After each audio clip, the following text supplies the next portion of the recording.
હાલો friends, આજે આપણે બનાવીશું રવાના પાસ્તા. રવો 250 ગ્રામ લઈ લીધો છે, એમાં મીઠું એડ કરી દીધું છે અને આપણે આવી રીતના જો ગરમ પાણી કરી નાખવાનું અને પછી છે ને ગરમ લાગે કે નહીં એટલે સમસ્યા હલાવવાનું આપણે. પછી થોડીક વાર થાય ને એટલે આપણે પીંડો કરી લેવાનો. આવા છે ને મારે 2 ડોયા જોયા હતા, 250 રવો હતો ને ત્યારે. બસ તેલ નાખીને સોફ્ટ કરી નાખવાનો આપણે સરસથી લોટ. આવી રીતના તેલ નાખીને મિક્સ કરીને સોફ્ટ કરી નાખવાનો. મોણમાં તેલ નથી એડ કરવાનું કારણ કે રવો છે કે નહીં એટલે મેંદો હોય ને તો એડ કરી શકો તમે, પણ છે ને આપણે આમાં નથી કરવાનું. જો આવી રીતના તમને ફાવે ને તો આવી રીતના લાંબી ગોળી વાળી અને પણ પાસ્તા બનાવી શકો તમે. 2 રીત તમને હું શીખવાડીશ હમણાં. જો આવી રીતના પણ પાસ્તા બની શકે અને બીજી રીત પણ હું તમને હમણાં શીખવાડીશ વણીને. જો પાસ્તા બનીને સરસ મેંદા કરતા પાસ્તા છે ને પચવામાં હારા, નાના બાળકો ખાય તો પણ હારા. રવાના છે કે નહીં એટલે લુવો લઈ લીધો છે અને જો આપણે રોટલીની જેમ આપણે વણી નાખીશું પૂરી. અને આને વણીને પણ આપણે પાસ્તા બનાવી શકીએ. એ રીતના 2 રીતના મેં બનાવ્યા છે. તમને જે ફાવે એ રીતના બનાવી નાખવાના તમારા પાસ્તા. રવાના પાસ્તા બહુ મસ્ત બન્યા હતા, પચવામાં હળવા, બાળકોને ખાવામાં મેંદા કરતા હળવા. એટલે અત્યારે શું શિયાળો રહ્યો કે નહીં એટલે કફ થાય નહીં. નાના બાળકો 1 વર્ષના બાળકો હોય ને એ પણ ખાઈ શકે કારણ કે રવાના છે કે નહીં એટલે. જો આવી રીતના છે ને રોટલી કરીને અને આવી રીતના ચિપ્સ કરી નાખો ને તો પણ ચાલે. જો આવી રીતના પાસ્તા બનાવી નાખો ને તો પણ ચાલે. તમને જે ફાવે એ રીતના તમે બનાવી શકો છો. જો આવી રીતના સરસથી.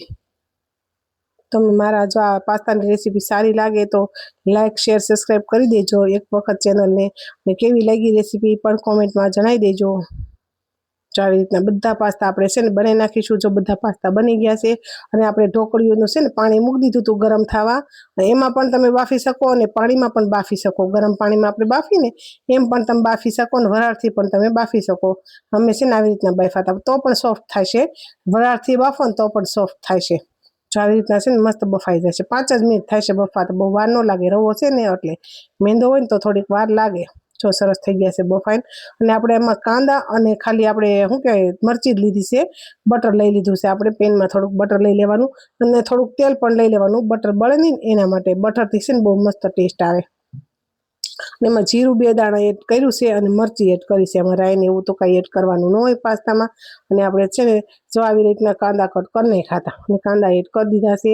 મીઠું પણ એડ કરી દીધું છે. થોડું સોફ્ટ થાય ને પછી બધા મસાલા આપણે કરતા જઈશું. હું તમને કહેતી જઈશ. અને છે ને આપણે મેંદાનો લોટ 2 ચમચી લઈ લીધો છે. થોડીક ગ્રેવી લચકાદાર બને ને એના માટે. અને આપણે આવી રીતના એડ કરીને એટલે જે શેકાઈ જાય લોટ એટલે સરસ આપણે સ્વાદ પણ સરસ આવે ને લાગે પણ ટેસ્ટ પણ સારો આવે. મરચી, લાલ મરચું પાવડર એડ કરી દીધું છે.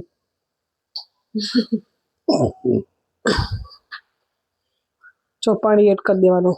લોટ શેકાય જેમ લાગે ને તમને પછી મરચું એડ કરવાનું. મરચું એડ કરીને પાણી એડ કરી દીધું છે અને દૂધની મલાઈ પણ એડ કરી દેવાની. જો આવી રીતના દૂધની મલાઈ એડ કરી દેવાની. ને સોસ એડ કરી દઈશું. ટમેટો કેચઅપ આવે ને એ એડ કરી દઈશું એટલે મસ્ત ટેસ્ટ આવશે. એકદમ લચકો બનશે. આપણે છે મેંદાનો લોટ યુઝ કર્યો છે ને એના માટે લચકો બનશે. આપણે રેડીમેડ પાસ્તા લઈએ છીએ ને પેકિંગ આવે છે ને એવા જ તમારે બન્યા. કેમ કે એમાં કોર્નફ્લોર કા મેંદાનો લોટ એડ કરેલો જ હોય, ગ્રેવી હોય ને એમાં. જો આપણે બાફેલા પાસ્તા એડ કરી દીધા છે આમાં. સરસથી મિક્સ થઈ કરી લઈશું અને થોડીક વાર 2 મિનિટ ખાલી છે ને સોફ્ટ થવા દઈશું અને સર્વ કરી લઈશું આપણે. પાસ્તા બનીને રેડી થઈ ગયા છે. જોતા જ મોઢામાં પાણી આવે એવા પાસ્તા બનીને રેડી થઈ ગયા છે. ઉપરથી છે ને આપણે ધાણા એડ કરી દઈશું. સર્વ કરી દઈશું અને ઉપરથી પાછું ચીઝ પણ એડ કરી દઈશું એટલે બહુ મસ્ત ટેસ્ટ વધી જાય છે. સરસથી લાગશે.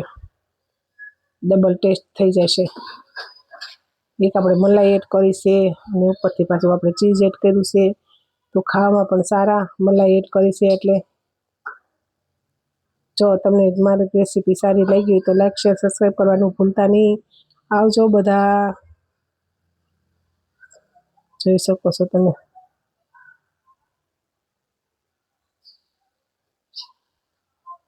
ચમચીમાં.